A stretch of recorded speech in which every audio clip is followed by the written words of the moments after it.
Don't come to the wedding. You'll embarrass us." I stared at those words on my phone screen, reading them over and over, waiting for them to change into something else. Something that made sense. Something that didn't feel like a knife between my ribs. But they didn't change. My daughter Jessica had sent them at 11:47 p.m. on a Tuesday. Not even a phone call, just a text message. Cold. Final. Like she was uninviting me from a casual dinner party, not her wedding. I'm Claire, and I'm 68 years old. I've lived through a divorce, built 2 businesses from nothing, raised a daughter on my own, and buried more dreams than I care to count. I thought I'd seen every kind of hurt life could throw at me. I was wrong. Before I tell you what happened next, let me ask, where are you watching this from? Drop your city or state in the comments. I'd love to know who's listening to this story, because what I'm about to share isn't just about revenge. It's about recognizing your own worth when the people you love most can't see it. Let me take you back 6 months before that text message arrived. Jessica had been dating Brandon for about 3 years. He was 32, charming in that practiced way that some men are, with perfect teeth and a firm handshake. He worked in tech consulting, or at least that's what he told everyone at family dinners. The truth was a little more complicated. Brandon had a startup, one of those ventures that sounds impressive when you say it fast, something about AI-driven marketing analytics for small businesses. He had a small office in a co-working space downtown, 2 employees who were barely getting paid, and a lot of expensive suits that gave the impression of success he hadn't actually achieved yet. I knew this because 2 years ago, Brandon had come to me with a proposal. It was a Sunday afternoon. Jessica had brought him to my house for lunch, and after we'd eaten, she'd gone to the store to pick up dessert. Brandon had asked to speak with me privately. "Claire," he'd said, sitting across from me in my living room, his laptop open on the coffee table between us. "I know this might seem forward, but I wanted to talk to you about an investment opportunity." I should have said no right then, but he'd shown me spreadsheets, projections, market analysis. He'd talked about scalability and customer acquisition costs and runway. And underneath all that business jargon, I'd heard something else: ambition, drive. The same hunger I'd had when I was younger, trying to make something of myself. More than that, though, I'd seen the way Jessica looked at him, like he hung the moon, like he was her future. And I'd thought, maybe foolishly, that helping him succeed would be helping her build the life she wanted. So I'd invested, not a small amount either. Over the course of 2 years, I'd put $473,000 into Brandon's company. It was money from the sale of my second business, money I'd planned to use for retirement, for travel, for the comfortable later years I'd worked so hard to earn. Instead, I'd bet it on my daughter's happiness. The investment wasn't a gift. I want to be clear about that. We'd signed papers, drew up contracts. Brandon had given me a 32% equity stake in his company, and we'd agreed on quarterly reports and regular updates. For the first year, everything seemed promising. The company was growing slowly but steadily. Brandon would send me detailed emails about client acquisitions, product development, new hires. Jessica was happy. She'd started talking about marriage, about starting a family, about buying a house together. I'd felt good about my decision, like I was building something for my daughter's future, even if she didn't fully understand the foundation I was helping create. But somewhere in the second year, things started to shift. The updates became less frequent. The quarterly reports arrived late, then later, then not at all. When I'd ask Brandon about the business over family dinners, he'd give vague answers about pivoting and restructuring and market challenges. Jessica would shoot me warning looks across the table, like I was being intrusive, like I was an overbearing mother who couldn't let her daughter's relationship breathe. I'd backed off. Told myself it was none of my business how they ran things. Told myself that questioning Brandon would create tension with Jessica, and our relationship was already delicate enough. But I'd kept the paperwork, kept the contracts, kept every email, every bank transfer, every document that proved my investment was real and legally binding. I'm not sure why I'd been so meticulous about it. Maybe some instinct I couldn't name had warned me to protect myself. Maybe I'd learned from my divorce that love and trust are beautiful things, but documentation is what saves you when everything falls apart. 6 months before the wedding, Jessica had called to tell me they'd set a date. June 14th, a Saturday. She'd been so excited, talking fast about venues and flowers and bridesmaids' dresses. "I want you involved in everything, Mom," she'd said. "This is going to be so special." And I'd believed her. I'd helped her find the venue, a beautiful garden estate about an hour outside the city. I'd gone to dress fittings, sitting in boutiques while she tried on white gowns, crying happy tears when she found the perfect one. I'd met with caterers, reviewed invitation designs, discussed seating arrangements. I'd written a check for $18,000 to cover the deposit on the venue when Jessica and Brandon had a temporary cash flow issue. Another $12,000 for the photographer they absolutely had to have, $6,000 for the flowers. I'd done it gladly, happily. Because watching my daughter plan her wedding, seeing her so full of hope and joy, had felt like watching every sacrifice I'd made as a single mother finally bloom into something beautiful. I thought I was giving her the wedding of her dreams. I hadn't realized I was funding a performance where I wouldn't even be allowed in the audience. The first real warning sign came 3 months before the wedding. I'd arrived at Jessica's apartment for a planning session we'd scheduled weeks earlier. She'd said we were going to finalize the menu selections, and I'd been looking forward to it. Just a mother and daughter afternoon, making decisions together, building memories. When I'd knocked on the door, Jessica had answered with a strange expression. Not quite guilty, but close. Uncomfortable. "Mom," she'd said, "I didn't think you'd actually come." "We scheduled this 2 weeks ago," I'd reminded her, confused. "For the menu tasting?" "Oh, right. The thing is, Brandon's mother is here, and we already kind of started without you." I'd stood there in the hallway, holding a folder of notes I'd prepared, feeling something cold settle in my chest. "You started without me?" Carolyn had some really specific ideas about the food, and since she's, helping with costs and everything, we thought we should probably defer to her preferences. Helping with costs, as if I hadn't been bankrolling major portions of this wedding for months. But I'd smiled, swallowed the hurt, told Jessica it was fine, we could catch up another time. I'd driven home in silence, gripping the steering wheel too tight, telling myself I was being oversensitive, that modern weddings involved multiple families, multiple opinions, that I needed to be more flexible. But that was when things started to change more noticeably. Suddenly, Carolyn, Brandon's mother, was at every wedding planning event. The cake tasting I'd been excited about, Carolyn was there, making decisions about flavors and tiers, while I sat quietly at the end of the table. The final dress fitting. Carolyn had opinions about the alterations while I watched from a chair in the corner. Jessica stopped calling me to discuss decisions. She'd tell me about them after they'd been made. Carolyn thought the blush roses would be more elegant than the white ones you suggested. Brandon's mom found an amazing DJ, so we went with him instead. Carolyn convinced us to do a sit-down dinner instead of the buffet. She says it's more sophisticated. Every time I'd nod, smile, tell Jessica that sounded lovely, because what else could I do? Complain? Demand recognition for the money I'd spent? Fight with my daughter over wedding plans and make everything worse?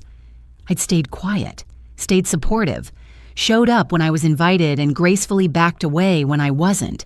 But inside, something was hardening. 2 months before the wedding, I'd been removed from the main family group chat, the one where all the wedding updates and decisions were being discussed. Jessica had created a new, smaller one that didn't include me. When I'd asked her about it, she'd said, "It was just getting too many people, Mom, too chaotic. Don't worry, I'll keep you updated on anything important." But she hadn't. I'd learned about the rehearsal dinner location from a cousin who'd asked if I was excited about the restaurant they'd chosen. I'd had to pretend I knew what she was talking about, then look it up later. I discovered that the wedding party had been finalized, and my suggestion for Jessica's childhood friend to be a bridesmaid had been quietly ignored when I'd seen photos on social media. I'd been slowly, systematically edited out of my own daughter's wedding planning. And the terrible thing? I'd let it happen. I told myself it was her day, her choices, her life. 1 month before the wedding, I'd decided to do something I'd been avoiding for weeks.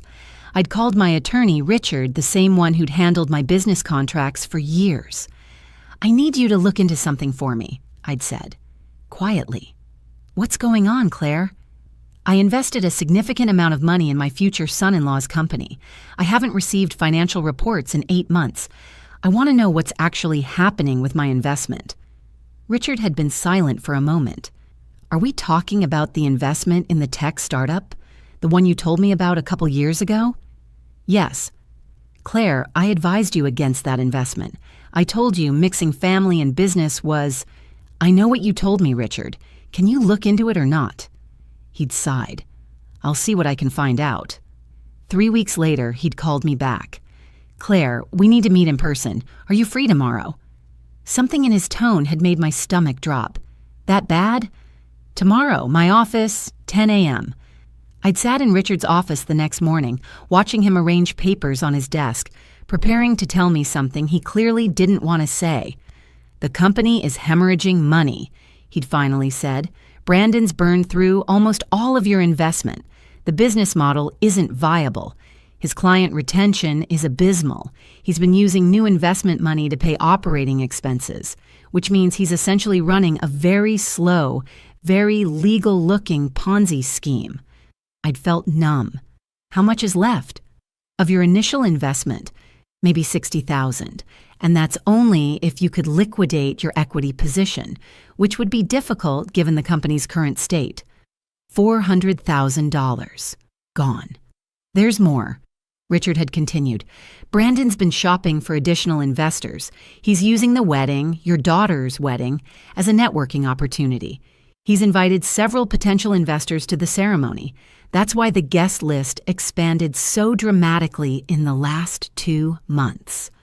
My daughter's wedding, the one I'd helped pay for, being used as a business development event."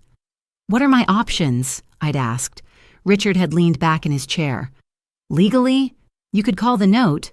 Your investment contract has a clause that allows you to demand repayment or force a company restructuring if financial reporting requirements aren't met. He's violated those terms repeatedly. And if I did that, the company would have to declare bankruptcy. Brandon doesn't have the cash to repay you. Everything would collapse." I'd sat there, absorbing this information, feeling something shift inside me. My daughter was marrying a man who'd taken my money, squandered it, lied about it, and was now using the wedding I'd helped fund as a business opportunity. And she'd been pushing me further and further away, making room for his mother, treating me like an inconvenient obligation instead of the woman who'd given her everything. "Don't do anything yet," I'd told Richard. "Let me think about this." I'd driven home that day with my hands shaking, my mind racing. And then, 2 weeks later, at 11:47 p.m. on a Tuesday, my phone had buzzed with a text message. "Don't come to the wedding. You'll embarrass us." I'd called her immediately. My hands were trembling so badly I almost dropped the phone. It rang 4 times before she answered. "Mom, I can't really talk right now." "Jessica, did you just uninvite me to your wedding?" A pause. I heard voices in the background, Brandon's voice, and another woman's, Carolyn. "Look, can we discuss this tomorrow? It's late and—" "No, we're discussing this right now.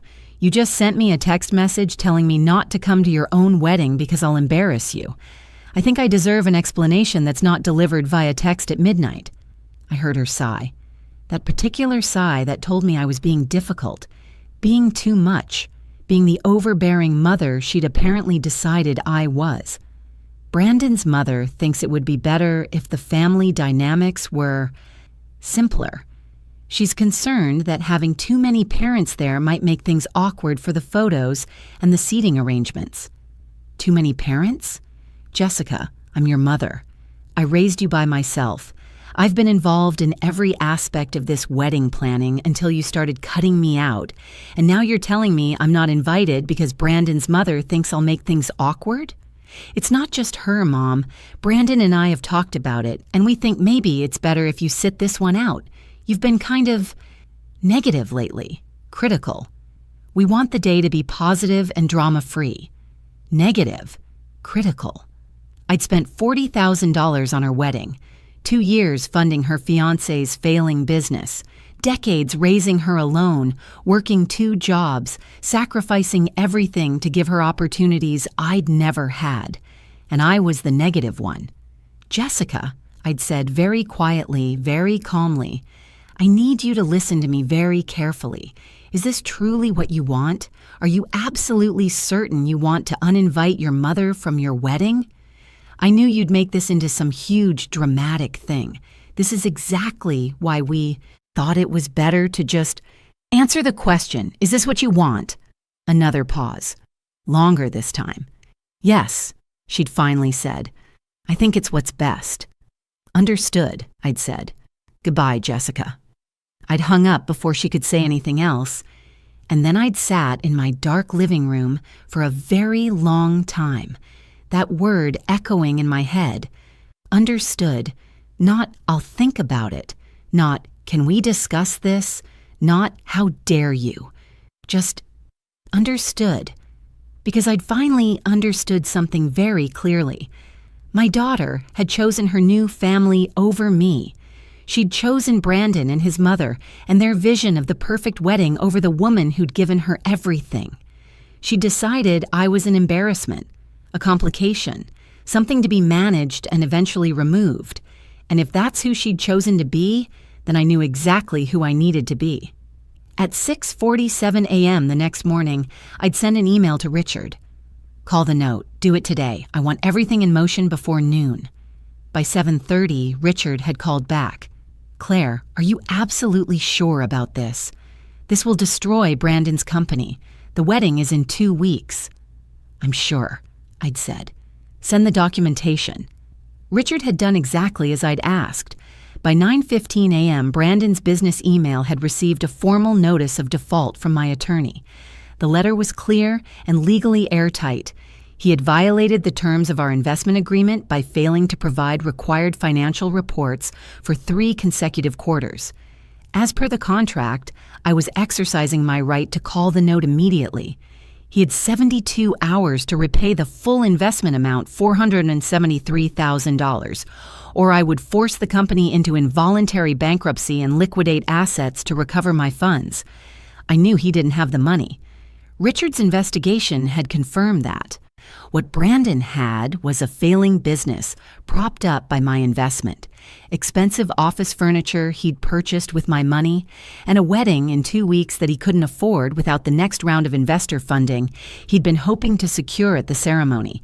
My phone started ringing at 9:47, Brandon's name flashing on the screen. I declined the call. He called again. Declined. Then Jessica called. Declined. 6 more calls from Brandon, 2 from Jessica, 1 from a number I didn't recognize, probably Carolyn. I declined them all. At 10:30, my phone buzzed with a text from Jessica. Mom, what are you doing? Brandon says you're trying to destroy his company? This is insane. Call me back right now. I didn't respond. Another text. You're being completely unreasonable. This is ridiculous. We need to talk about this like adults. Like adults. The irony wasn't lost on me. If you're enjoying this story and want to hear more like it, please hit that subscribe button. Trust me, you won't want to miss how this unfolds. At 11:15, Brandon sent me an email, a long, rambling message about misunderstandings and family and how we needed to work together, how he was sure we could find a solution that worked for everyone, how he valued our relationship and appreciated everything I'd done for him and Jessica. He didn't mention the wedding invitation he'd supported taking away from me. He didn't apologize for the missing financial reports. He didn't acknowledge that he'd spent nearly $500,000 of my retirement money on a business that was circling the drain. He just wanted me to back off so his life could continue as planned. I forwarded the email to Richard without responding. By noon, my phone was ringing constantly. I'd turned off the ringer and watched the notifications pile up. 17 missed calls, 34 text messages, 3 voicemails I hadn't listened to. At 2 p.m., Richard called from his office line. "Claire, Brandon's attorney just called me. They're asking if you'd be willing to meet and discuss terms. They want to negotiate a settlement." "What kind of settlement?" "They're proposing you convert your equity to a promissory note with a 5-year repayment plan. Basically, they want you to become a creditor instead of an owner and give Brandon 5 years to pay you back in installments." "With what money? You told me the business is failing." "It is, which means this is a stalling tactic. He's hoping to find new investors, keep the company afloat, and eventually pay you back. It's a gamble." "What are the odds he succeeds?" Richard had paused. "Honestly, almost 0. "Tell them no," I'd said. "The terms stand. 72 hours. "Claire, I have to ask one more time. Are you prepared for the fallout? This will likely end the relationship with your daughter, possibly permanently." I'd looked out my window at the garden I'd planted years ago. Roses I'd nursed through hard winters. Perennials that came back stronger every spring because I'd given them strong roots and proper care. My daughter uninvited me from her wedding via text message because her future mother-in-law thinks I'm an embarrassment, I'd said quietly. She chose a man who's been lying to both of us for 2 years. She's built her future on a foundation of my money and his deception, and she doesn't even know it. The relationship you're worried about me losing, it's already gone, Richard. I'm just acknowledging the truth. "Understood," he'd said. "I'll inform them the terms are final." That evening, Jessica had shown up at my house. I'd heard her car in the driveway, heard her footsteps on my porch, heard her key turning in the lock, the emergency key I'd given her years ago that she'd apparently never returned. "Mom," she'd called out, walking into my living room without knocking. "Mom, we need to talk. You can't hide from this." I'd been sitting in my reading chair with a cup of tea, perfectly calm. "I'm not hiding, Jessica. I'm simply not answering phone calls from people who've made it clear I'm not welcome in their lives." She'd stood there in my living room, looking so much like the little girl she'd been, but her eyes were different now, harder, more calculating. "You're trying to destroy Brandon's company right before our wedding. How is that not hiding? How is that not revenge?" "I'm calling a legal note that Brandon defaulted on. That's not revenge. That's business." "This is because I uninvited you to the wedding, isn't it? You're punishing me for setting a boundary." "A boundary? That's what she was calling it." "Jessica, did Brandon tell you how much money I invested in his company?" She'd hesitated. "Some. I know you helped him get started." $473,000 over 2 years, money from the sale of my business, money I'd saved for retirement. I'd watched her face carefully, seen the surprise there, the shock. "He said you'd invested maybe 100,000. He lied, just like he's been lying about the quarterly reports he was contractually obligated to provide, just like he's been lying about how well the business is doing. Did you know he's been using the wedding as a networking event? That half the expanded guest list is potential investors he's trying to court? That's business development, Mom. That's smart. That's using our family event, an event I helped pay for, as a sales opportunity. That's turning your wedding into a business transaction." She'd shaken her head. "You're twisting everything.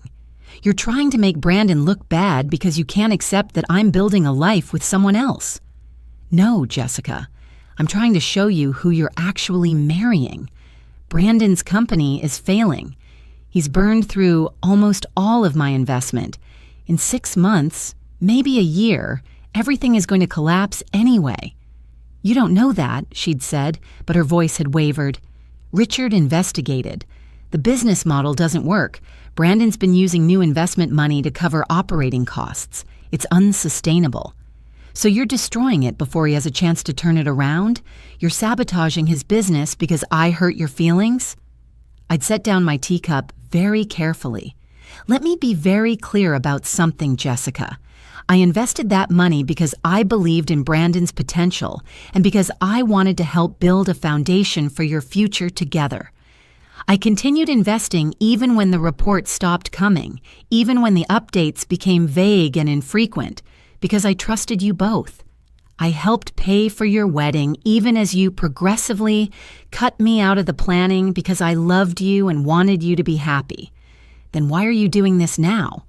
Because you looked me in the eye, or rather, you sent me a text message and told me I wasn't welcome at your own wedding.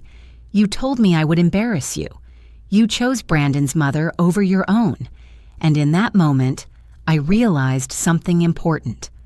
I'd stood up, walked to my desk, and pulled out a folder. Inside were copies of every contract, every bank transfer, every email exchange with Brandon. I realized that love without respect is worthless, that sacrifice without appreciation is just self-destruction, and that I taught you to treat me this way by accepting poor treatment for so long. I'd held out the folder. This is every piece of documentation regarding my investment in Brandon's company, every contract he signed, every promise he made, every report he failed to deliver. I want you to read it, all of it. And then I want you to ask Brandon to explain why none of these numbers match what he's been telling you. Jessica hadn't taken the folder. I'm not going to help you sabotage my fiancé's business, Mom. I'm not asking you to sabotage anything. I'm asking you to look at the truth. The contract gave Brandon 72 hours to repay the investment or provide adequate collateral. That deadline is approaching. If he can't meet it, the company will be forced into bankruptcy. Not because I'm being vindictive, but because that's what happens when you default on a legal contract. You could extend the deadline. You could work with him. You're choosing not to. You could have not uninvited your mother to your wedding. You could have shown appreciation for the financial support I've provided. You chose not to. We all make choices, Jessica. We all live with consequences. She'd stared at me with something like hatred in her eyes. If you do this, if you go through with this, we're done. I will never forgive you. Then we're already done, I'd said quietly, because I will never forgive myself if I continue to accept being treated as disposable by my own daughter. She'd left without another word. I'd sat back down with my tea and waited. The deadline expired at 9:00 a.m. on Thursday morning. Brandon didn't have the money. Of course he didn't. At 9:47 a.m., Richard called. It's done. I've filed the bankruptcy petition. Brandon's company is officially in receivership. The implosion was faster than I'd expected. By noon on Thursday, Brandon's 2 employees had been informed the company was closing. By 2 p.m., word had spread among the investor community he'd been courting. By 4 p.m., his business social media accounts had gone dark. By Friday morning, the wedding venue had called Jessica to confirm final payment that was supposed to come from Brandon's business account as soon as his next funding round closed. Except there was no funding round. There was no business account. There was just a bankrupt company and a man who'd built his life on borrowed money and false promises. Jessica called me Friday afternoon, not to apologize, to blame. The wedding is off, she'd said, her voice cold and flat. Brandon can't afford it anymore. His investors backed out when they heard about the bankruptcy. Everything is falling apart. I hope you're happy. I'm not happy, Jessica. I'm heartbroken. But not because the wedding is off. You did this. You destroyed everything out of spite. No, I protected myself from someone who was using me. Brandon destroyed his own company by lying and mismanaging my investment. I simply stopped enabling it. He was building something. He was trying. And you couldn't stand that he didn't need you anymore, so you tore it all down. That had struck a nerve. The unfairness of it. The absolute refusal to see reality. Brandon didn't need me? I'd said, my voice sharper than I'd intended. Jessica, his entire business was funded by my money. The office, the employees, the equipment, all of it came from my investment. And your wedding? The $40,000 I contributed? That came from the same place. A mother who loved her daughter enough to sacrifice her retirement savings. You're not sacrificing anything now, though, are you? You're just taking and destroying. I'm reclaiming what's mine. There's a difference. I'll never forgive you for this. You've made that clear, but answer me one question. Did you know? Did you know how much money I'd actually invested in Brandon's company? Silence on the other end. Did Brandon tell you the truth about the business finances? About why the quarterly report stopped? About any of it? More silence. He didn't, did he? I'd said softly. You're defending someone who lied to both of us, and you're making me the villain because it's easier than admitting you didn't want to see the truth. I have to go, she'd said. I have to figure out how to tell 200 people that the wedding is canceled. Jessica. But she'd already hung up. I'd sat there holding my phone, feeling the weight of what I'd done. Not regret, exactly, but grief. The kind that comes from recognizing that some relationships can't be saved, only survived. The wedding would have been this Saturday. Instead, Jessica spent that day returning gifts and canceling contracts. Brandon moved back in with his mother. His LinkedIn profile changed from founder and CEO to seeking new opportunities. The bankruptcy trustee is still working through the company's remaining assets. Richard estimates I'll recover maybe $70,000 of my original investment. The rest is gone. But I got something more valuable than money back. I got my dignity. I got the knowledge that I'm not someone who can be used and discarded without consequence. I got the certainty that I taught my daughter an important lesson, even if she hates me for it right now, that actions have consequences, and that choosing partners who lie and manipulate will eventually cost you everything. 3 months have passed since the wedding that never happened. Jessica hasn't spoken to me since that last phone call. I've sent her 2 messages, short, simple ones that say I love her and that my door is always open when she's ready to talk. She hasn't responded. I've heard through mutual acquaintances that she and Brandon are still together, though the relationship is strained. Apparently, Carolyn isn't as enthusiastic about supporting them now that Brandon doesn't have a business or prospects. Funny how that works. I've also heard that Jessica got a new job, a better one, with actual benefits and stability. She's renting a small apartment by herself. Brandon is still consulting and networking, which I suspect means he's unemployed and running out of options. Part of me wants to reach out, to help her, to make sure she's okay. But I've learned something important through all of this. You can't save people who don't want to be saved. You can't force someone to see the truth when they're committed to believing a lie. And you can't sacrifice yourself endlessly hoping that eventually someone will appreciate what you've given. My investment in Brandon's company taught me that lesson in the most expensive way possible. But my daughter's text message, "Don't come to the wedding, you'll embarrass us," taught me something even more valuable. It taught me that sometimes the most loving thing you can do is let people experience the full consequences of their choices. Not to punish them, but to stop protecting them from reality.